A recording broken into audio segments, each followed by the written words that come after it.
I'm talking with David Byrne, who is the organizer of the festival. And this is the 7th year, correct? 7th year, yep, 7. Yeah, we started back. Our very first festival was in Dublin, in the city centre. We did it in the Screen Cinema.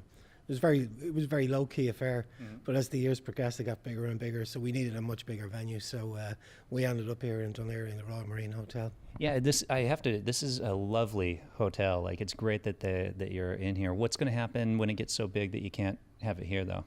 The rooms in here are great. I mean, I got a big 500-seater downstairs. This room holds nearly 200. I've got a lot of different rooms around the place. Okay. Well, we used to hold in the early days of the festival, we used to do it in lots of different locations. So we just found that we were sort of, spreading people to, all over the place. The whole idea was then to use the hotel, keep everything in the one venue, so everybody could. Networking is the really important part of the festival, So that's the reason why we keep everything in the hotel now. We don't spread it out anywhere. And then, how many films do you get at the festival, and how many days is it? This is our biggest one. We've normally every year we screen about 100 films, but this year we've done 140 films this year. One of the reasons why we've focused so much on film this year is the standard of the entries has been brilliant. Now, usually we do some master classes during the festival, but we actually cut them all out this year just to completely focus on film. So, yeah, 140, it's a lot. I think it's the biggest one. It's the biggest one in Ireland. Wow. Yeah. Features, shorts, what's the mix? Predominantly, there's a lot of short films there, Irish, international. About 85% of the shorts that we have are Irish. We've got a fantastic selection of international films, so they come from everywhere. Australia, Brazil, China, you name it, they're sending them into us. And then a lot of feature films, so we get a lot of international stuff into us as well. Some brilliant documentaries, and then of course the Irish features as well. For anyone who wants to attend the festival, how would they find out about it? We do. Social media is really important to us. I mean, nearly everybody that comes to see us is on Facebook or Twitter, so we use that an awful lot. And then we have our website. We have a festival website. It's an easy one, ucff.ie. Okay. So everybody can get the information there. But we have two websites. We have another one called underground-cinema.com. Okay. Because we don't just do the festival, we also screen short films on a monthly basis here, and so it's almost like a 12-month thing. So we're non-stop screening films. The festival's an annual thing, but the monthly screenings, we roughly screen about 120, 150 short films a year. So this full-time job for you then? I wish it was. I'm very passionate about it. I mean, my background is actually theatre before film, but no, we're just very passionate about it. It started when I was in theatre. I was directing a show called Judgment at Nuremberg.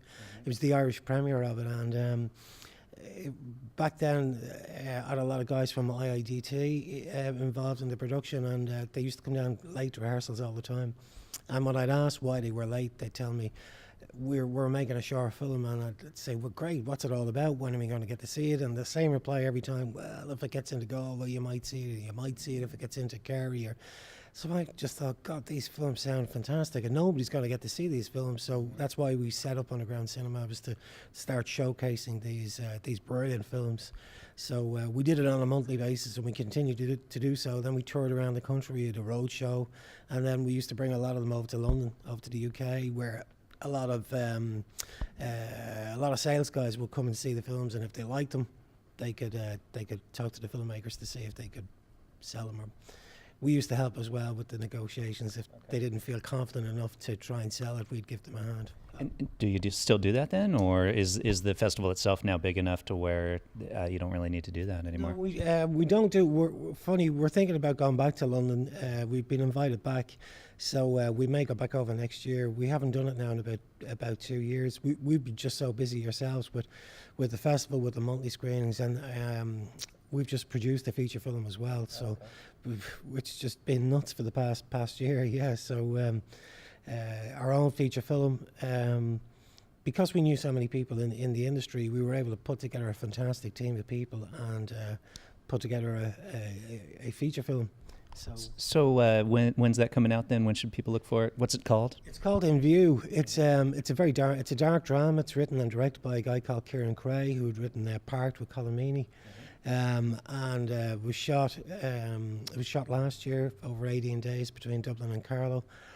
So it's just completed, and it's on the festival circuit at the moment. So it started in the Dallas International Film Festival, and recently it was in Rhode Island. It won the best screenplay in Rhode Island.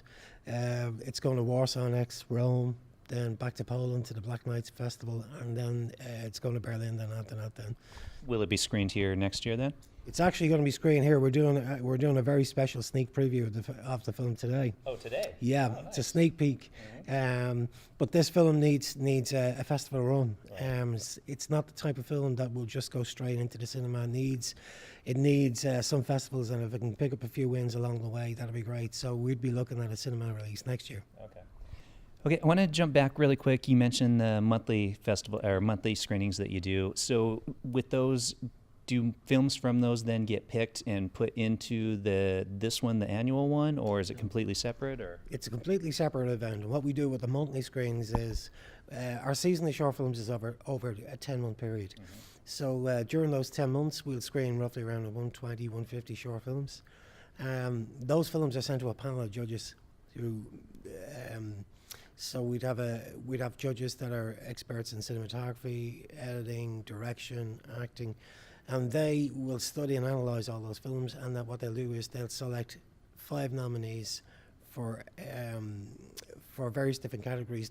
We host an award ceremony every November, recognising short filmmaking, every aspect of it. So there's about 18 different categories. So these judges will then pick 5 nominees for best director, best actor, best screenplay, best score, production design. It recognises everything, and we do it every year again in this hotel.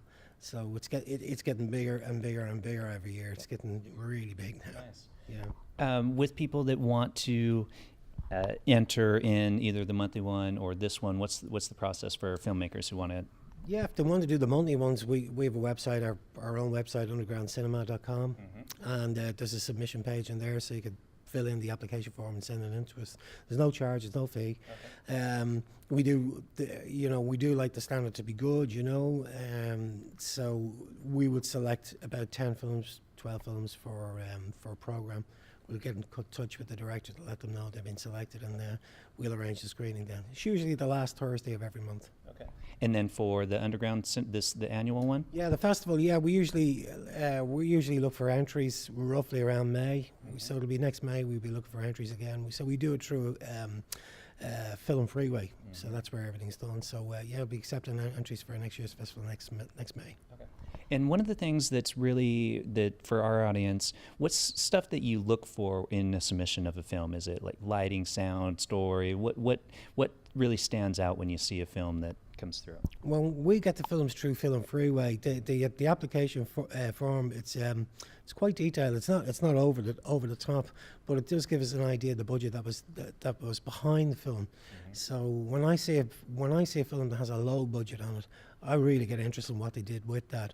So when we watch it then and we say, my God, they've done something really good with next to nothing on this particular film. If we like that, it's gonna get selected, So this whole festival is all about champion independent filmmakers with next to no budgets, doing things against the odds. That's what we champion. That's what we like. Okay. Yeah. And then what's a complete, like, if you see a film and it's just like, nope, there's no way that's... Yeah, we don't do too much experimental films. But what we do is, when they send in to us, we do point them in the right direction. We know the clubs, the experimental clubs where those films should go. So we'd never say no. We'd say, listen, talk to the guys in Racar, the Experimental Film Society. They'd be delighted to screen the film. So they're the only ones that we don't screen. But anything else, we'll have a look at. Yeah. Okay, great. Surround yourself with very good people. Just keep yourself around good people. Just be a little bit patient. Don't rush the film. Galway isn't the be and the end all. You don't be rushing trying to. If your film isn't ready for Galway, don't send it in. There are lots of other festivals as well. So take your time, and just really surround yourself with the right people. You know, sound is the most important thing as well. That's probably the one thing that we look for the most in all films. There's nothing worse than get a film in that looks absolutely beautiful and stunning, and the sound is a disaster. And we've seen an awful lot of that coming true, you know. Yeah, I totally agree. Yeah, Especially because now, I mean, I realize we're standing here with a handheld microphone, but like you watch something on screen and you get that sound coming off of it, and it completely takes you away from the experience on the screen. I mean, I've spoken to a lot of festival directors about this as well, you know. I mean, we all sort of talk to each other, you know, and it's the one thing, it's the biggest turn-off, you know. You're sitting, you can get about 300 or 400 submissions, and we watch every single one of them from start to finish, but I know some festivals, if the sound is bad, they'll just switch off, you know, and you've lost it. And something that you've been working on for a year has just gone down the toilet, you know. Yeah. So on that, is there a lot of interaction between organizers of festivals? I know here in Ireland, there's something like 30. There's quite a large number of festivals here in Ireland. Do you guys network together as organizers and kind of share information? Help, you know, how's that work? There are a few film festivals around the country. A few directors that I would speak to. All right. You know, I'd recommend it. You know, I'd say, listen, we had a really good one here. You know, maybe you should have a look at it yourself. You know, and then we were particularly close with the Dare Media Film Festival down in Cork, which is a great one. So not all film festival directors talk to each other, but there are some that we do. You know, it's mainly the indie ones that do a little bit of talking. You know, yeah. Great. All right. Well, I think that's pretty much it for us. Thanks for taking the time to talk to us, and good luck on the rest of this one, which is over today, and next year's. Great. Thanks very much. Take care.